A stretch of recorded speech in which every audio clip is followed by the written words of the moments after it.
अगर आप एक ऐसी छोटी कार की तलाश में हैं जो कम कीमत में शानदार माइलेज, आसान ड्राइविंग और शहर में बेहतरीन प्रैक्टिकलिटी दे, तो मारुति सुजुकी अल्टो 800 का नाम जरूर सामने आता है।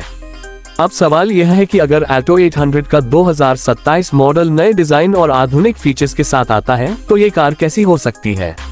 आज के इस खास रिव्यू में हम इसी संभावित 2027 मारुति सुजुकी अल्टो 800 को करीब से जानेंगे। सबसे पहले बात करते हैं इसके डिजाइन की। 2027 अल्टो 800 में अगर मारुति सुजुकी नया डिजाइन अपनाती है तो कार का फ्रंट पहले से ज्यादा मॉडर्न और अट्रैक्टिव दिखाई दे सकता है। नई LED style headlights, redesign grille, compact bumper और नए एलॉय व्हील डिजाइन जैसी चीजें इसे एक फ्रेश लुक दे सकती हैं। छोटा आकार होने के बावजूद इसका नया डिजाइन इसे सड़क पर ज्यादा प्रीमियम पर्सनालिटी दे सकता है। साइड प्रोफाइल में अल्टो 800 की सबसे बड़ी खासियत इसका कॉम्पैक्ट बॉडी साइज ही रहने की उम्मीद है। छोटी लंबाई और टाइट टर्निंग रेडियस की वजह से शहर की भीड़भाड़ वाली सड़कों और संकरी गलियों में इसे चलाना आसान हो सकता है। पीछे की तरफ नए टेल लैंप्स, रीडिजाइन बम्पर और बेहतर लुकिंग रेयर प्रोफाइल इसे पुराने मॉडल से काफी अलग बना सकते हैं। अब आते हैं इंटीरियर पर। अगर 2027 मॉडल को मॉडर्न बनाया जाता है तो इसमें नया डैशबोर्ड लेआउट, बेहतर इंफोटेनमेंट सिस्टम, डिजिटल या सेमी डिजिटल इंस्ट्रूमेंट क्लस्टर और स्मार्टफोन कनेक्टिविटी जैसे फीचर्स देखने को मिल सकते हैं। ज्यादा महंगे वेरिएंट्स में touch screen infotainment, steering mounted controls और बेहतर कैबिन मटेरियल्स भी मिलने की उम्मीद की जा सकती है। स्पेस की बात करें तो अल्टो 800 एक कॉम्पैक्ट हैचबैक है, इसलिए इसे बड़ी फैमिली का समझना सही नहीं होगा। लेकिन 2 से 4 लोगों के डेली सिटी यूज के लिए इसका कैबिन प्रैक्टिकल हो सकता है। छोटी कार होने के कारण पार्किंग भी काफी आसान रहेगी और नए ड्राइवर्स के लिए भी यह एक कंफर्टेबल ऑप्शन बन सकती है। अब सबसे महत्वपूर्ण सवाल, इंजन और माइलेज।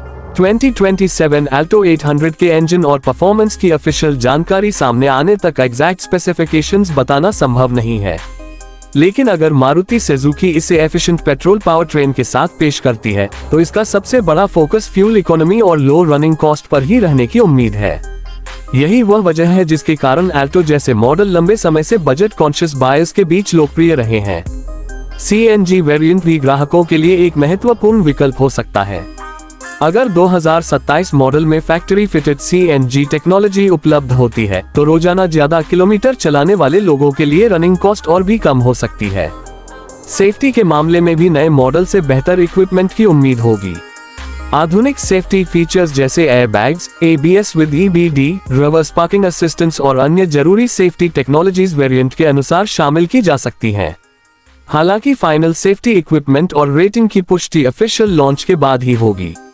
अब बात आती है कीमत की। 2027 अल्टो 800 की ऑफिशियल कीमत अभी कंफर्म नहीं है, इसलिए कोई एग्जैक्ट फिगर बताना सही नहीं होगा। लेकिन अगर मारुति इसे अफोर्डेबल एंट्री लेवल हैचबैक के रूप में पेश करती है तो इसकी प्राइसिंग का लक्ष्य बजट बायर्स को आकर्षित करना ही होगा।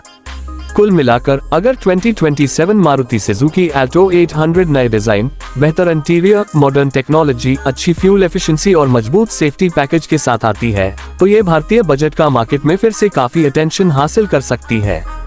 पहली कार खरीदने वालों, छोटे परिवारों और डेली सिटी कम्यूटर्स के लिए यह एक इंटरेस्टिंग ऑप्शन बन सकती है।